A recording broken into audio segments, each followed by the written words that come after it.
그냥 그렇구나 하고만 좀 봐주시면 좋을 것 같아요. 이 전까지는 정신분석 이론이 사람들이 그래서 그렇게 행동을 하는구나. 그러면 왜 그러나 했는데 저 사람은 저렇게 어렸을 때 저런 경우를 갖고 있구나. 그게 정신 결정론이라고 했잖아요. 그렇게 굳어져 와 있구나라고 이야기를 했던 거예요. 근데 많은 사람들이 연구를 해보니까 그렇지 않다. 리비도가 추동, 리비도의 어떤 역량에 따라 그걸 밀어내는 게 아니라 사람은 그게 아니라 엄마와의 관계가 어땠는지, 그래서 그 엄마를 내가 어떻게 이미지를 갖고 있는지 그거에 따라서 관계가 많이 바뀌더라는 것들을 계속 이야기를 하기 시작을 했죠.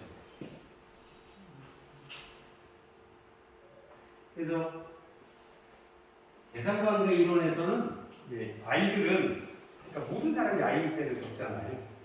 그래서 그 아이 때 그 리비도라고 하는 게 프로이드가 이야기한 성적 에너지가 리비도에 모이는 게 아니라 아이들은 내가 누군가를 찾고자 하는 어떤 욕량들, 대상을 찾는 그런 욕량들을 가지고 있고 그런 대상을 추구하다 보니까 그 대상을 보고 배우고 무의식적으로 체화된다고, 체득화된다고 하는 거예요.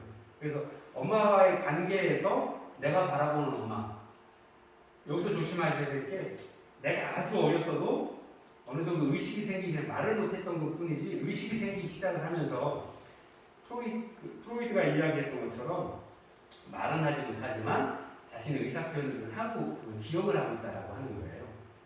그래서 엄마가 어떤 표정, 엄마가 아이가 욕구를 기저귀를 갈아주세요, 배고파니까 엄마 젖 주세요, 배고파요, 울고 하는 그런 여러 가지 액션들을 보였을 때 말로 하지 않아도 그걸 빨리 가서 엄마들이 알잖아요. 즉시 대응해주고 아이를 케어해주면 아이는 엄마와의 대상 관계가 굉장히 좋아요.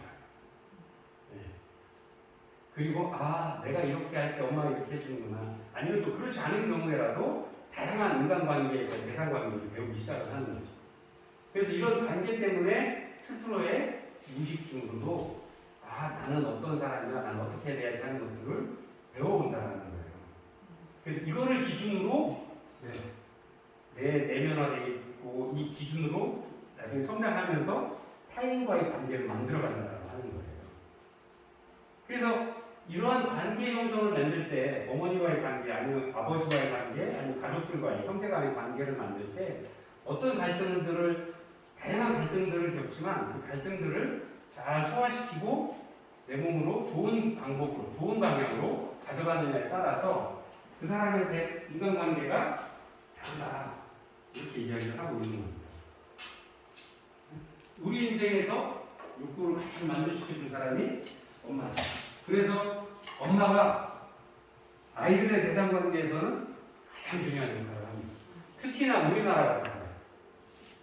아직도 저희 세대, 저희 아이들은 저희 딸이 27인데 남자친구를 몇 번 데려와서 물어보면 요리도 같이 하고 아니면 놀러 가면 주께서 다 하고 하더라고요. 저희 때는 안 그랬거든요. 가면 그냥 운전만 하고 몸만 가면 다 알아서 해주는 걸로 생각을, 그게 당연하다고 생각을 했었으니까요. 그러다 보니까 아이의 양육은 저희 세대만 해도 엄마가 다르죠. 남자는 나와서 일하고 돈 벌어오고 그게 땡인 줄 알았거든요. 그러다 보니까 아이와의 관계는 실제로는 엄마가 거의 99.9%를 담당했다고, 과언이 아니죠. 그러다 보니까 저희 아이들 세대는 엄마와의 대상 관계가 다예요. 아빠와의 대상 관계는 정말 없었죠. 그러니까 아빠에 대한 존재가 거의 드물었었던 것 같아요. 지금 세대는 어떨지 모르지만 저희 세대는 그랬던 거예요.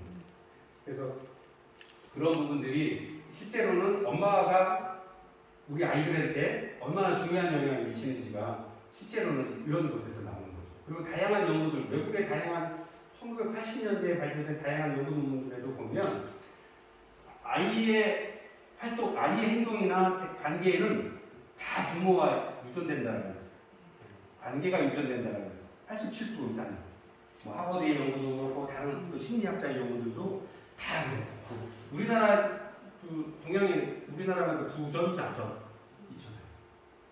그 부가 아빠만 뜻하는 건 아니니까 부모의 어떤 유전적인 성격들이나 행동들이 아이들한테 그대로 유전된다라고 하는 거거든요. 그런 것들이 외국의 다양한 사회과학적인 논문들에도 다 그렇게 이야기 됐는데 그 부전자전 유전이 된다라고 하는 것들을 설명을 하는 게 바로 이 대상관계 이론입니다.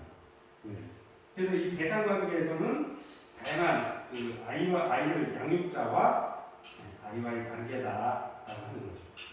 그림을 보면서 설명을 드릴까요?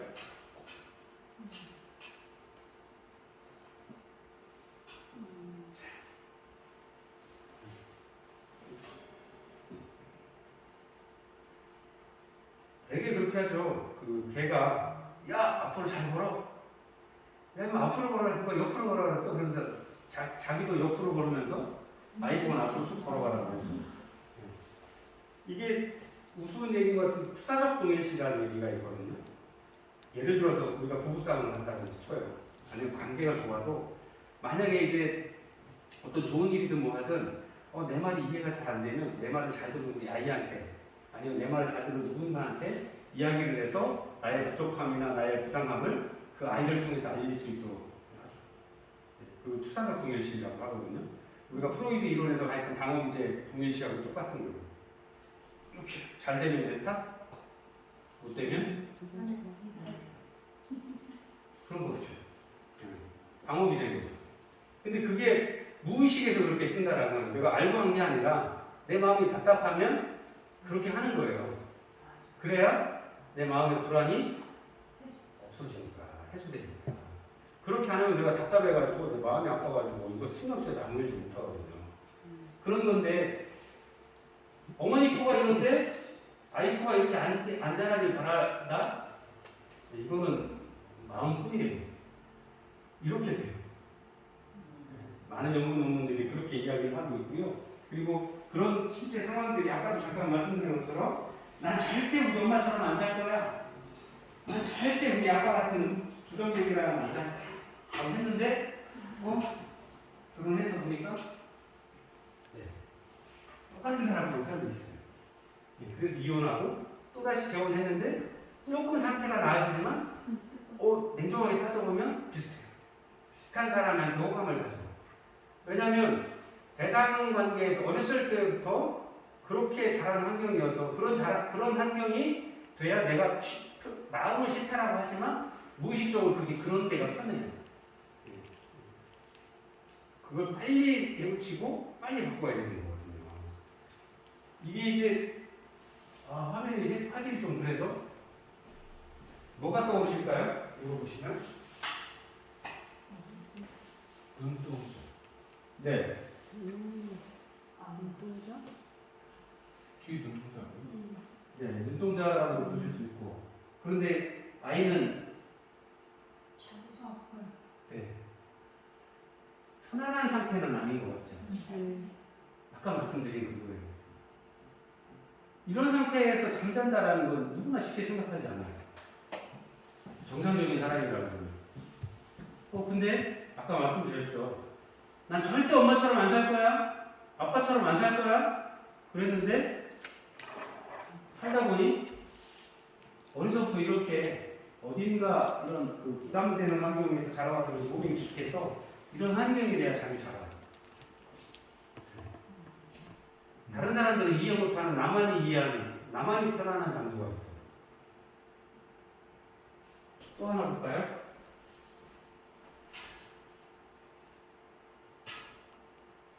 지난번에도 잠깐 한 번 말씀드렸죠? 엄마나 65점 받았어. 100점을 받아야지, 엄마. 이것도 점수라고. 근데 이 엄마는 이 아이를 나의 어렸을 때의 모습하고 똑같이 생각하고 있어요. 만약에 이 엄마의 엄마가 99점이나 맞아왔어? 아이고 착하다 내 새끼 그랬으면 절대 아이한테 이렇게 얘기 안 하셨어요. 대상관계에서 이야기하는 대상표상은 투사적 동일시라고 했잖아요. 내 어머니가 나한테 그렇게 했기 때문에 내가 불안하니까 똑같이 이야기를 해야 마음이 편해요. 이게 어렸을 때 나의 모습이에요. 지금 하고 있는 모습은 어렸을 때 우리 부모의 모습인 거예요.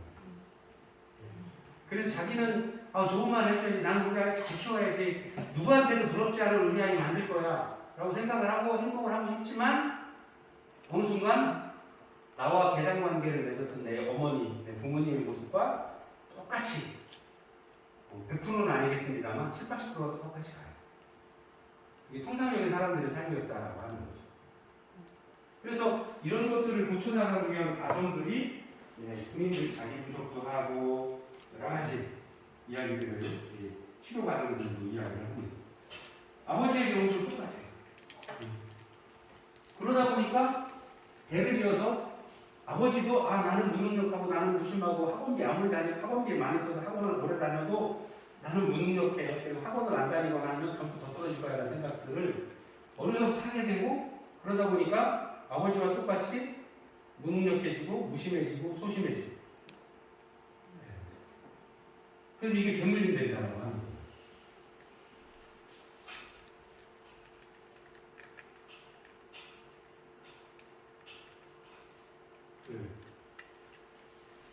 그래서 여러분들이 지금부터라도 깨야 되는 거예요.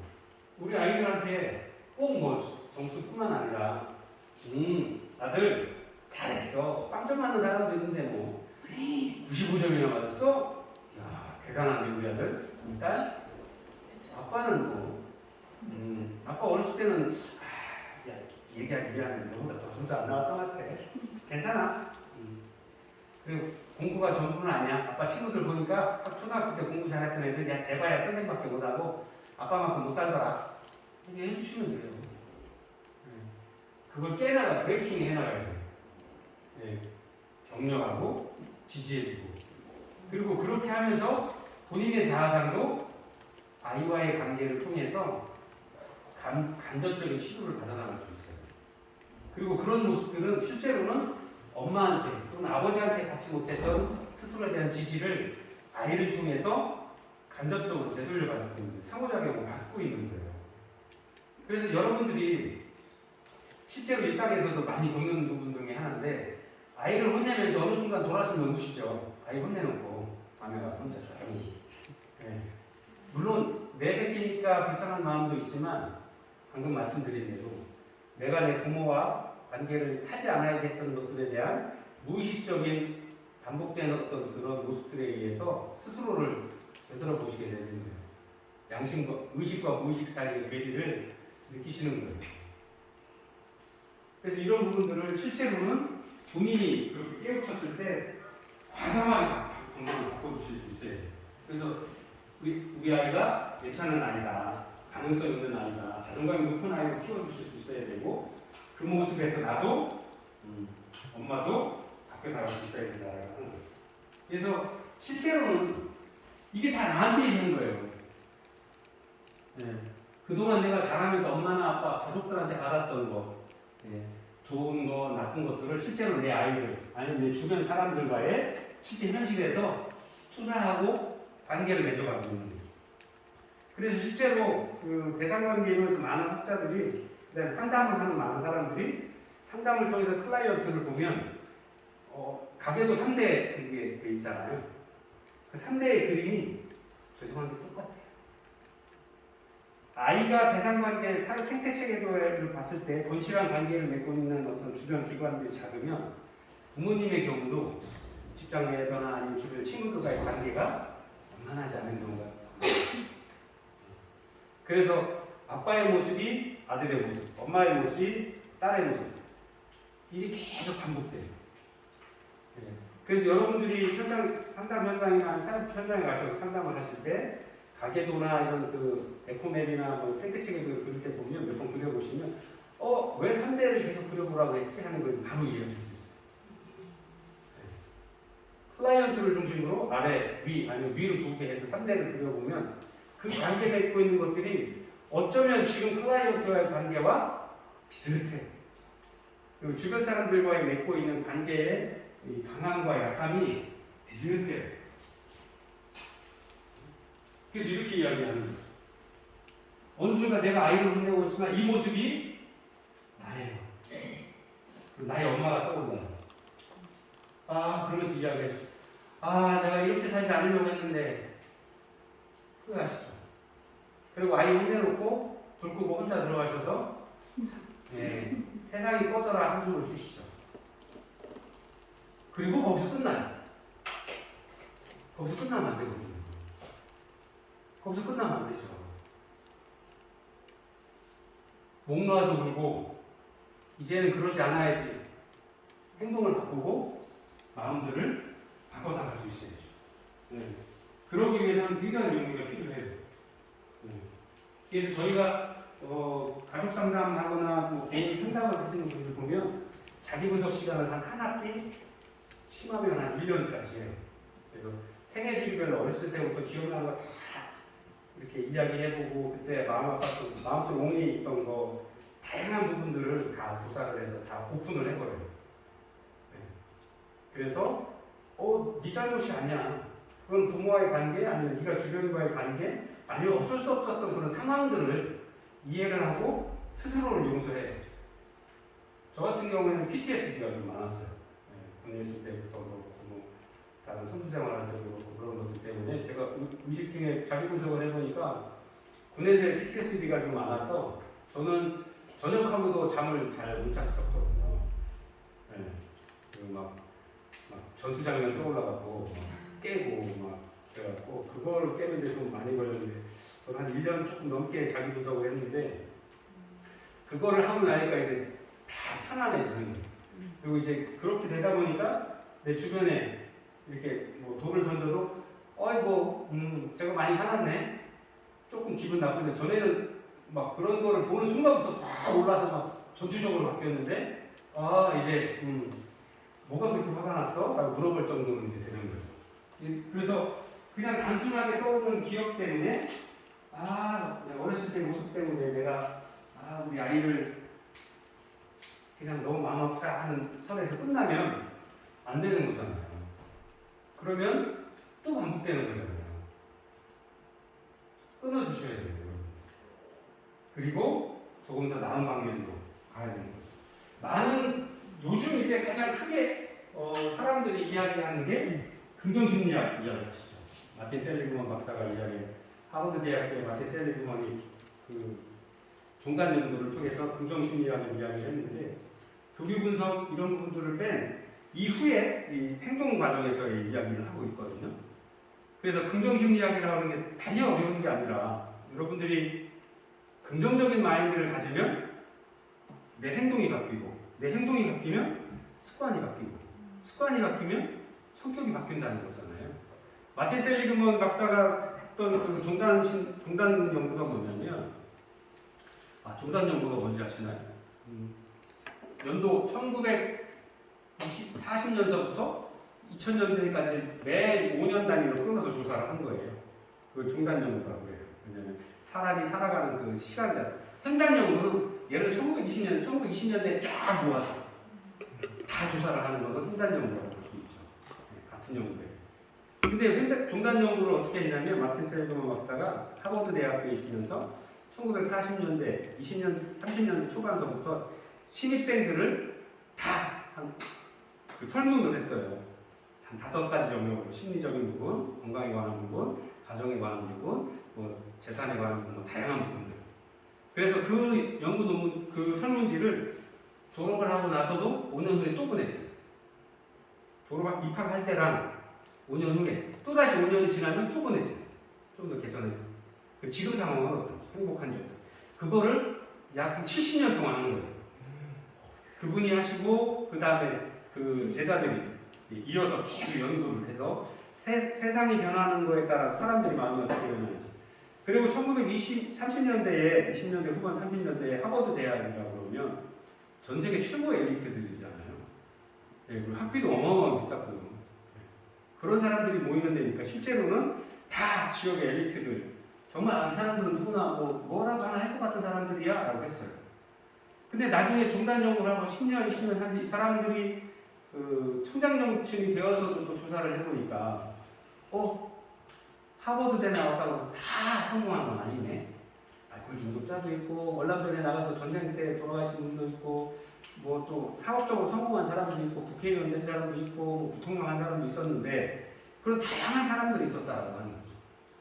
그리고 다시 또 그 사람들이 연구자들이 70년대 80년대가 돼서 나이가 이제 황혼기가 돼서 보니까 40대 때는 건강하고 행복했던 사람이 60 넘어 70대 되면 또 불행한 사람도 있고 오히려 젊어서는 불행했던 사람이 나이 들어 건강해지고 그렇게 다양하게 바뀌더라는 거죠.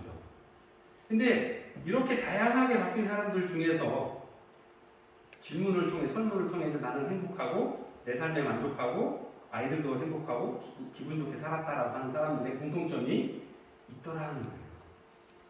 그래서 그거를 통해서 오랜 시간 연구를 하면서 해마다 5년마다 조사하니까 내용들이 바뀌겠잖아요. 그런 것들을 모아서 쭉 정리해본 게 논문으로 펴냈고요. 그게 이제 긍정심리학의 시초가 되는 거예요. 첫 번째, 마틴 셀리그만 박사가 이야기한 긍정심리학에서 이야기하는 성공한 사람들의 첫 번째 조건 뭘까요?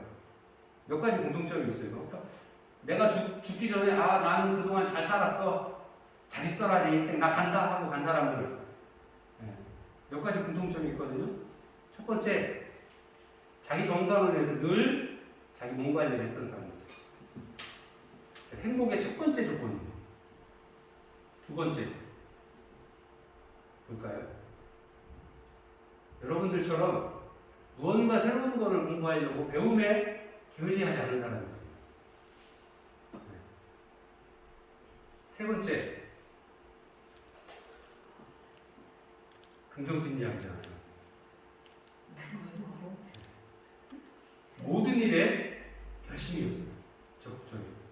설령 실패해도 그게 돈이 안 돼도 돈을 못 벌어도 그러다 보니까 크게 부자가 아니어도 자기 눈높이에 맞춰서 자기 눈높이에 맞게 행복하게 사신 거예요. 네 번째, 주변 사람들과의 관계가 좋았어요. 되게 행복하다라고 인생을 마감한 사람들의 대부분이 아내와의 이렇게 어떤 사고나 아니면 어떤 이렇게 자연사에 의한 분리였지 스스로 선택해서 분리한 사람들은 드물었다라고 하는 거죠. 안 그런 사람도 있겠지만 대부분의 공통점이 그렇다라고 하는 거죠. 마지막으로 다섯 번째, 뭘까요? 자기만의 일을 했어요. 자기가 좋아하는 일을 했어요. 그래서 이 일을 자기가 건강하게 살 수 있을 때 그게 돈을 많이 벌든 적게 벌든 그런 걸 떠나서 자기가 애정을 갖고 열심히 할 수 있는 일을 평생 했다라는 거죠.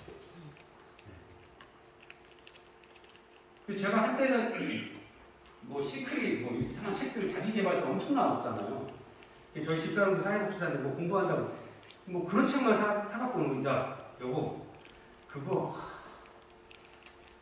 안 돼. 다 쓸데없는 책이야. 그런 거 좀 사지 마. 시크릿 꼭 이루면 되는데 아침에 일어나면 기도하고 야 기도해서 내가 다 할게? 그러면 안 돼. 그냥 지금 열심히 살면 행복하면 돼. 이렇게 얘기했거든요. 그래서 저는 자기 개발서 정말 그거는 그냥 핫도그 하나 사먹고 말겠어요. 햄버거 하나 사먹고. 정말로 행복하게. 그래서 여러분들이 찾는 긍정심리학, 행복의 기준은 멀리 있지 않아요. 다만 우리 아이들한테 전해줄 어떤 부분들, 배것이 유산이라고 하는 것들은 엄마 아빠가 가진 여러분들이 지금 행복심리학에서 이야기한 그런 5가지 정도를 내가 좀 지켜나가려고 노력을 하시면 아이들한테 굳이 돈을 많이 안 물려주시고 굳이 뭐라고 얘기 안 해도 아이들이 보고 따라와. 아까 보셨죠? 실제 우리 아이를 대하는 모습이 내가 어렸을 때 자라던 모습과 똑같아요. 그럼 우리는 앞으로 우리 아이들한테 우리 어머니가 잘했던 모습을 그대로 주고 내가 우리 어머니와 관계 좋지 않게 배웠던 것들은 말로 이렇게 손가락질로 가르치는 것보다 보여주는 게 관계 속에서 보여주는 게 제일 좋아요. 이게 바로 연구에서 그런 것들이 가장 큰 학습 효과가 있다라고 이야기를 했어요. 아까 말씀드린 투사적 동일심. 내가 우리 아이한테 그런 게, 그 다음에 우리 아이도 나한테 투사적 동일심 한다는 거예요. 그렇게 여러분들이 진행을 이렇게 하루하루 좀 지내 나가신다라는 거면 여러분들이 바라는 삶이 될 거예요. 그리고 지금처럼 이렇게 토요일날 이 힘든 시간에 공부하시고 하는 이런 모습들이 아이들한테는 여러분들이 말씀드리고 하는 것 그 어떤 것보다도 아이들한테는 정말 큰 도움이 공부가 될 거예요. 용기 잃지 마시고 끝까지 현장 실습도 잘 하시고 졸업하실 때 건강하게 사회복지사 따시고 또 현장에 나오시면 좋은 일 하시는 사회복지사 되셨으면 좋겠습니다. 저도 뭐 많은 돈을 벌지는 않지만 저도 그래도 그거 쪽에서 주변에 좋은 일을 하려고 노력을 하고 있고 뭐 제가 이렇게 뭐 비싼 거 안 사 먹지만 10,000원짜리 같이 집사람하고 와이프라고 먹으면 그거보다 행복한 게 없어요. 100만원처럼 먹으면 되잖아요. 그리고 정말 어려운 사람이 있다라고 그러면 장학금 낼 때 아니면 이런 거 있지 100만원? 기쁘게 내면 되잖아요. 10,000원처럼. 그게 좋은 거죠. 저희는 뭐 요즘에 저는 정말 행복하게 사는 것 같아요. 여러분들하고 만나서 이야기하고 사회복지사 정말 멋진 직업이라니까요. 현장에서 가서 보시면 정말 마음 가서 오셨던 분들 한 10회기, 15회기 지나면 부부관계 정말 나빴는데 30년 동안 부부 생활을 안 했대요. 그래서 제가 그럼 왜 부부 생활을 안 해요? 그랬더니 맞춰주지도 않고 근데 이제 우리 어제 합방했다라고 해서 보시고 이제 종료가 다 돼가는데 얼마나 좋은데 그런 분 30년. 신혼 열심히 하시더라고요. 새로운 신혼이 되셨다고. 정말 마음 아팠던 사람들 건강해서 이제 웃으면서 다시 되돌아와서 열심히 살고 하는 것들이 사회복지사 그런 직업 세상에 그런 직업을 가질 수 있는 사람이 다른 사람들을 치료해주고 건강에 웃을 수 있게 만들어준다는 직업이 많지 않아요. 여러분들밖에 없어요. 제가 초기에 말씀드렸지 않았나요? 저희 직원들 오거나 직원들 어때? 그러면 그 직원 뭐 학력도 좋고 뭐 들어오면서 그러면서 마지막에 성격이 안 좋아요. 그건 칭찬이 아니에요. 우리가 우리 아이들을 만났을 때도 야, 너 성적도 좋고 잘하는 것 같은데 학교 선생님이 전화 왔더라. 이거 칭찬하는 거야. 아들! 너는 우리 집에 무조건 보면 신랑, 여보, 당신이 세대 제일 이거면 끝나는 거야. 여러분 사회복지사 공부하시는 거 조금. 혹시 다른 질문 있으십니까? 수고 많으셨습니다. 다음 주에 또 건강하게 뵙겠습니다.